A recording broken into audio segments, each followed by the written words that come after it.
गोदान part 26 का दूसरा भाग। खन्ना ने उपहास किया। हाँ, जब लॉर्ड विल्सन आएंगे तो मेरा पहुंचना जरूरी है। इस तरह आप बहुत से रईसों को फांस लेंगे। आप उल्लू की तरह लटके खूब समझते हैं, और हमारे रईस भी हैं इस लायक, उन्हें उल्लू बनाकर ही मूंढा जा सकता है।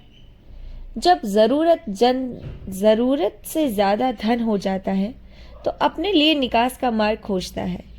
यो ना निकल पाएगा तो जुए में जाएगा, घुड़दौड़ में जाएगा, ईंट पत्थर में जाएगा या अय्याशी में जाएगा। 11 का अमल था। खन्ना साहब के दफ्तर का समय आ गया। मेहता चले गए। राय साहब भी उठे कि खन्ना से उनका हाथ पकड़कर बैठा दिया। नहीं, आप जरा बैठिए। खन्ना देख रहे हैं, मेहता ने मुझे इस बुरी तरह फांसा है कि निकलने का कोई रास्ता ही नहीं है। गोविंदी से बुनियाद का पत्थर रखवाएंगे। ऐसी दशा में मेरा अलग रहना हास्यास्पद है या नहीं? गोविंदी कैसे राजी हो गई, मेरी समझ में नहीं आता। और मालती ने कैसे उसे सहन कर लिया, यह समझना और भी कठिन है। आपका क्या ख्याल है, इसमें कोई रहस्य है या नहीं? राय साहब ने आत्मीयता जताई। ऐसे मुआयने में स्त्री को हमेशा पुरुष से सलाह ले लेनी चाहिए। खन्ना ने राय साहब को धन्यवाद की आंखों से देखा। इन्हीं बातों पर गोविंदी से मेरा जी जलता है और उस पर मुझी को लोग बुरा कहते हैं। आप ही सोचिए, मुझे इन झगड़ों से क्या मतलब? इनमें तो वह पड़े जिसके पास फालतू रुपए हो, फालतू समय हो और नाम की हवस हो। होना यही है कि 2-4 महाशय सेक्रेटरी और अंडर सेक्रेटरी और प्रधान और उप प्रधान बनकर अफसरों को दावत देंगे, उनके कृपा पात्र बनेंगे और यूनिवर्सिटी की छोकरियों को जमा करके विहार करेंगे। व्यायाम तो केवल दिखाने के दांत है।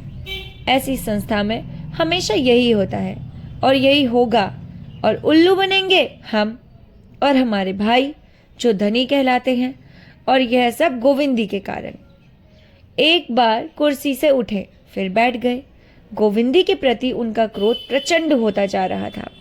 उन्होंने दोनों हाथ से सर को संभाल कर कहा, मैं नहीं समझता मुझे क्या करना चाहिए। राय साहब ने ठाकुर सुहाती की। कुछ नहीं, अब गोविंदी देवी से साफ कह दें, तुम मेहता को इनकारी लिख दो, छुट्टी हुई। मैं तो लॉन्ग डाट में फंस गया, आप क्यों फंसे? खन्ना ने एक क्षण इस प्रस्ताव पर विचार करके कहा, लेकिन सोचिए कितना मुश्किल काम है। लेडी विल्सन से इसका जिक्र आ चुका होगा, सारे शहर में खबर फैल गई होगी, और शायद आज पत्रों से भी निकल जाए। यह सब मालती की शरारत है, उसी ने मुझे जिच करने का यह ढंग निकाला है। हाँ, मालूम तो यही होता है। वो मुझे जलील करना चाहती है। आप शिलान्यास के एक दिन पहले बाहर चले जाइएगा। अरे मुश्किल है राय साहब, कहीं मुंह दिखाने की जगह न रहेगी। उस दिन तो मुझे हैजा भी हो जाए तो भी वहां जाना पड़ेगा। राय साहब आशा बांधे हुए कल आने का वायदा करके जो ही निकले कि खन्ना ने अंदर जाकर गोविंदी को आड़े हाथों लिया। तुमने इस व्यायामशाला की नींव रखना क्यों स्वीकार किया? अब गोविंदी कैसे कहे कि यह सम्मान पाकर वह मन में कितनी प्रसन्न हो रही थी, और उस अवसर के लिए कितने मनोनियोग से अपने भाषण लिख रही थी, कितनी ओज भरी कविता रची थी।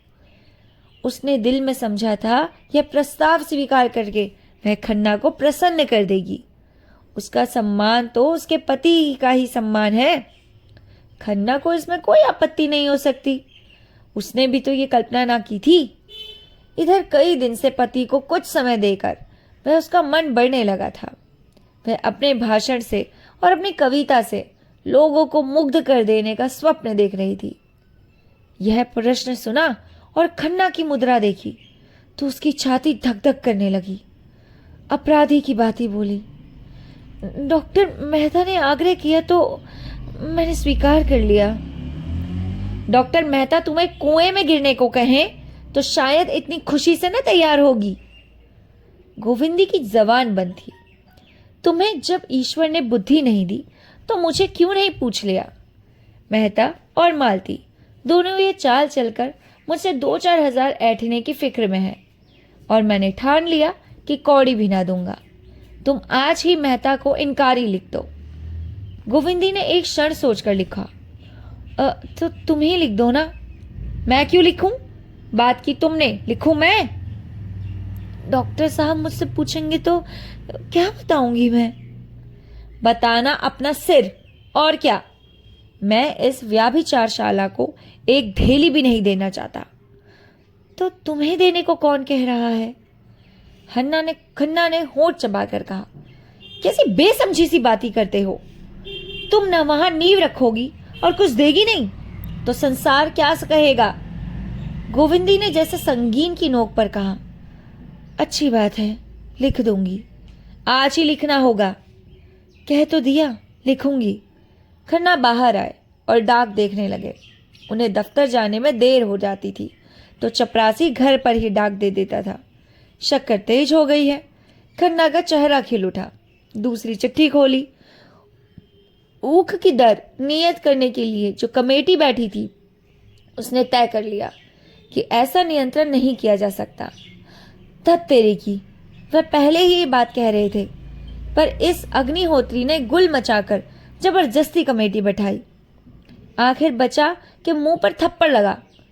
यह मिल वालों और किसानों के बीच का मामला है।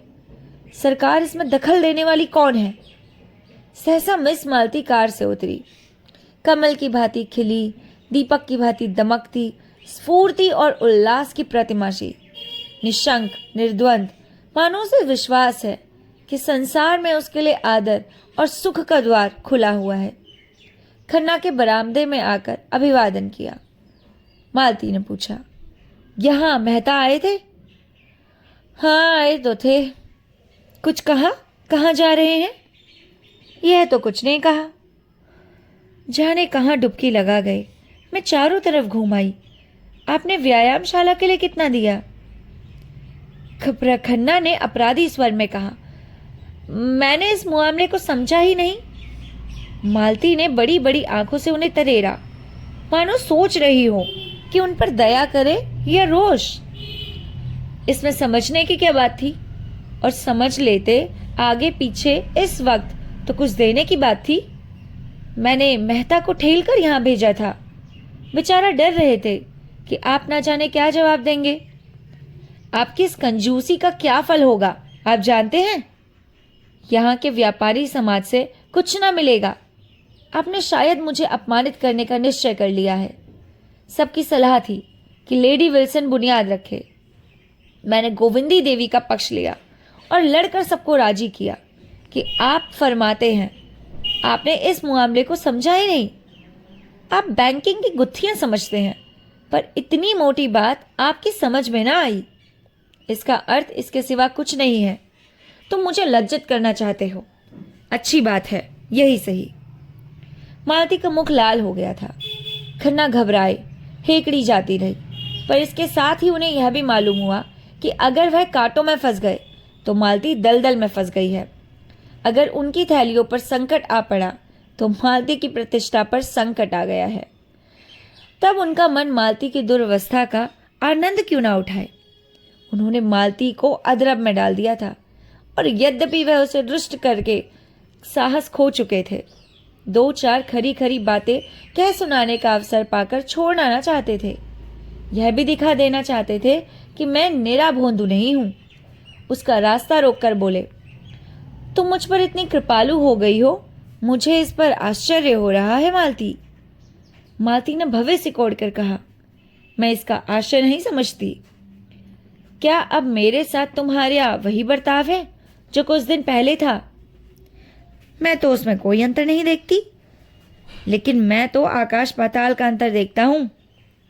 अच्छा, मान लो तुम्हारा अनुमान ठीक है, तो फिर मैं तुमसे एक शुभ कार्य में सहायता मांगने आई हूं, अपने व्यवहार की परीक्षा देने आई हूं। और अगर तुम समझते हो कुछ चंदा देकर तुम यश और धन्यवाद सिवा और कुछ पा सकते हो, तो तुम भ्रम में हो। खन्ना परास्त हो गए। वह ऐसे सक्रिय कोने में फंस गए थे जहां इधर उधर हिलने का भी स्थान न था। क्या वह उनसे कहने का साहस रखते हैं कि मैंने अब तुम्हारे ऊपर हजारों रुपए लुटा दिए? क्या उसका यही पुरस्कार है? लज्जा से उनका मुंह छोटा सा निकल आया, जैसे सिकुड़ गया हो। झेपते हुए बोले, मेरा आशय यह ना था मालती, तुम बिल्कुल गलत समझती हो। मालती ने परिहास के स्वर में कहा, खुदा करे मैंने गलत समझा हो, क्योंकि अगर मैं उसे सच समझ लूंगी तो तुम्हारे साए से भी भागूंगी। मैं रूपवती हूं, तुम भी मेरे अनेक चाहने वालों में से एक हो। वह मेरी कृपा थी कि जहां मैं औरों के उपहार लुटा देती थी, तुम्हारी सामान्य से सामान्य चीजें भी धन्यवाद के साथ स्वीकार कर लेती थी और जरूरत पड़ने पर तुमसे रुपए भी मांग लेती थी। अगर तुमने अपने धनोन्माद में उसका कोई दूसरा अर्थ निकाल लिया तो मैं तुम्हें क्षमा करूंगी। यह पुरुष प्रकृति का अपवाद नहीं, मगर यह समझ लो कि धन ने आज तक किसी नारी का हृदय पर विजय नहीं पाई और ना कभी पाएगा। खन्ना एक एक शब्द पर मानो गज गज भर हंसते धंसते जाते थे। अब और ज्यादा चोट सहने का उनमें जीवट न था।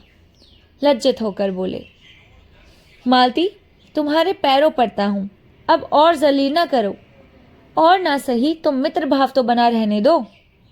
ये कहते हुए उसने दराज से चेक बुक निकाला और 1000 लिखकर डरते डरते मालती की तरफ बढ़ाया। मालती ने चेक लेकर निर्दय व्यंग किया, यह मेरे व्यवहार का मूल्य है या व्यायामशाला का चंदा? खन्ना ने सजल आंखों से देखा और बोले, अब मेरी जान बख्शो मालती, क्यों मेरे मुंह में कालिक पोत रही हो? मालती ने जोर से कहकारा मारा, देखो, डांट भी बताई और 1000 रुपये भी वसूल किए। अब तो तुम कभी शरारत ना करोगे? कभी नहीं, जीते जी तो कभी भी नहीं। कान पकड़ो। कान पकड़ता हूं, मगर अब तुम दया करके जाओ और मुझे एकांत में बैठकर सोचने और रोने दो। तुमने आज मेरे जीवन का सारा आनंद। मालती और जोर से हंसी। देखो खन्ना, तुम मेरा बहुत अपमान कर रहे हो। तुम जानते हो, रूप अपमान नहीं सह सकता। मैंने तो तुम्हारे साथ भलाई की और तुम उसे बुराई समझते हो। खन्ना विद्रोह भरी आंखों से देखकर बोले, हाँ, तुमने मेरे साथ भलाई की है या उल्टी छुरी से मेरा गला रेता है? क्यों, मैं तुम्हें लूट लूट कर अपना घर नहीं भर रही थी? तुम उसे लूट से बच गए हो। क्यों घाव पर नमक छिड़क रही हो मालती? मैं भी आदमी हूं। मालती ने इस तरह खन्ना की ओर देखा मानो निश्चय करना चाहती थी कि वह आदमी है या नहीं। अभी तो मुझे इसका कोई लक्षण नहीं दिखाई देता। तुम बिल्कुल पहेली हो, आज यह साबित हो गया। हाँ, तुम्हारे लिए पहेली हूं और पहेली रहूंगी। यह कहती हुई वह पक्षी की भांति फुर्र से उड़ गई और खन्ना फिर से हाथ रखकर सोचने लगा, यह लीला है या इसका सच्चा रूप। यहीं पर हमारे पार्ट 26 का पार्ट 2 खत्म होता है। मिलते हैं आपसे पार्ट 27 के साथ। तब तक के लिए नमस्कार।